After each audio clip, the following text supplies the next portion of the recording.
ಒಂದು ಕಡೆ ಮಗು ಇಲ್ಲದೆ ಇನ್ನೊಂದು ಕಡೆ ನೆಮ್ಮದಿ ಇಲ್ಲದೆ ಒದ್ದಾಡೋದನ್ನು ನಾನು ನೋಡಬೇಕು ಅಷ್ಟೇ. ಸರಿ ನೀನು ಅವ್ನು ಮೆಡಿಕಲ್ ಶಾಪ್ ಹೋಗೋಕೆ ಮುಂಚೆ ನಾನು ಆ ಕೆಲಸ ಮಾಡಿ ಮುಗಿಸ್ತೀನಿ. ಸರಿ ಅಣ್ಣ.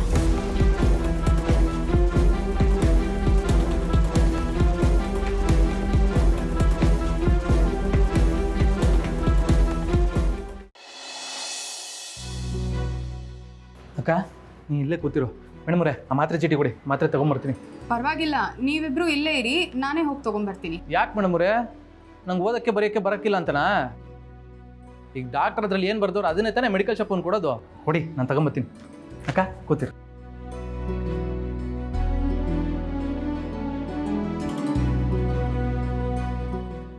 ಸರ್ ಈ ಮಾತ್ರೆಗಳನ್ನ ಕೊಡಿ.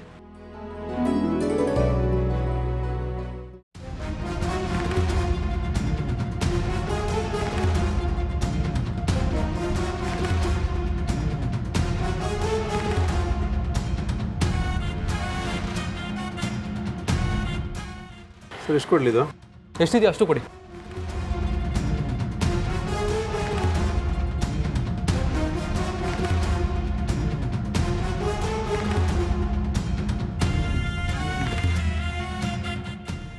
ಸರ್ 1300.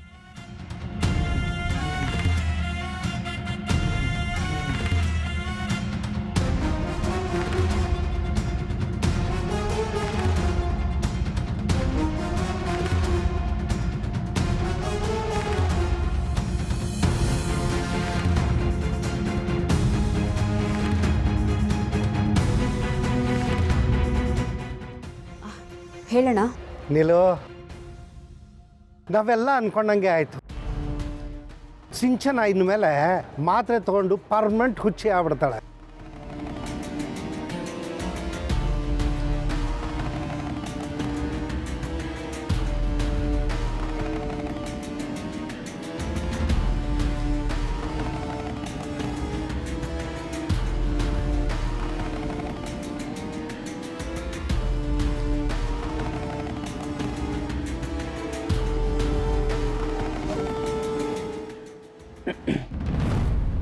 ಸರ್ ಇವರು ಎಲ್ಲ ಹೋದರು?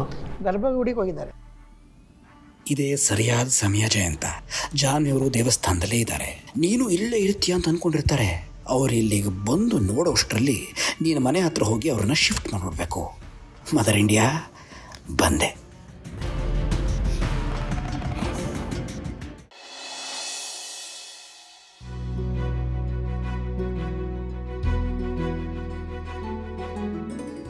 ಅತ್ತೆ ಹೆಂಗೈತೆ ಜಾಗ? ತುಂಬ ಚೆನ್ನಾಗಿದೆ ಕಣೆ. ಹೂ ಕಟ್ಟಕ್ಕೆ, ಹಾರ ಕಟ್ಟಕ್ಕೆ, ಹಾಗೆ ಮಾರ್ಕೆಟ್ ಬೇರೆ ಹತ್ತಿರ ಇದೆ ಅಂತ ಹೇಳಿದೆಯಲ್ಲ, ಬೇಗ ಹೋಗಿ ಹೂ ಕೂಡ ತೊಗೊಂಬಂದ್ಬಿಡ್ಬೋದು ಅಲ್ವಾ? ಚೆನ್ನಾಗಿದೆ ಕಣೆ. ಮಾವ ಜಾಗ ಇಷ್ಟ ಐತೆ? ತುಂಬ ಚೆನ್ನಾಗಿದೆ ಅಮ್ಮ. ಈಗಿನ ಕಾಲದಲ್ಲಿ ಇಂಥ ಜಾಗ ಸಿಗೋದೇ ಕಷ್ಟ. ವ್ಯಾಪಾರ ಮಾಡೋದಕ್ಕೆ ಒಂದು ಜಾಗ ಅಂತ ಆಯ್ತಲ್ಲ. ಆಮೇಲೆ ದೇವಸ್ಥಾನನೂ ಇಲ್ಲಿ ಹತ್ತಿರ ಅಂತೆ. ಒಳ್ಳೆ ವ್ಯಾಪಾರ ಆಗುತ್ತೆ. ನಿಮ್ಮೆಲ್ರಿಗೂ ಇಷ್ಟ ಆಯ್ತಲ್ಲ, ಇನ್ನು ಮುಂದುವರಿತೀವಿ. ಚಲ್ವಿ, ಹೇಗೂ ದೇವಸ್ಥಾನ ಇಲ್ಲೇ ಹತ್ತಿರದಲ್ಲಿದೆ ಅಂತ ಹೇಳ್ತಾ ಇದ್ದಾರಲ್ಲ, ನೀನು ಹೂವಿನ ಅಂಗಡಿ ಜೊತೆಗೆ ಚಿಕ್ಕದಾಗಿ ಒಂದು ಗ್ರಂಥಿಗೆ ಅಂಗಡಿನೂ ಶುರು ಮಾಡಿದ್ರೆ ಚೆನ್ನಾಗಿರುತ್ತಲ್ವಾ? ಸ್ವಲ್ಪ ಸಹಾಯ ಆಗುತ್ತೆ ನೋಡಿ. ಹೌದು ವೀಣಾ. ಚೆಲ್ವಿ, ವೀಣಾ ಹೇಳ್ದಾಗೆ ನೀನು ಹೂವಿನ ವ್ಯಾಪಾರ ನೋಡ್ಕೊ, ವೆಂಕಿ ಗಂಧಿಗೆ ಅಂಗಡಿನ ನೋಡ್ಕೊಳ್ತಾನೆ. ಸಾಯಂಕಾಲ ನಿಂದು ಹೂವಿನ ವ್ಯಾಪಾರ ಮುಗಿದ್ಮೇಲೆ ಅವನ ಜೊತೆ ಸೇರಿಕೊಂಡು ಇಬ್ಬರು ಮಾಡಬಹುದು ಅಲ್ವಾ? ಆಯ್ತತ್ತೆ, ನೀವು ಹೆಂಗೆ ಹೇಳ್ತಿರೋ ಹಂಗೆ.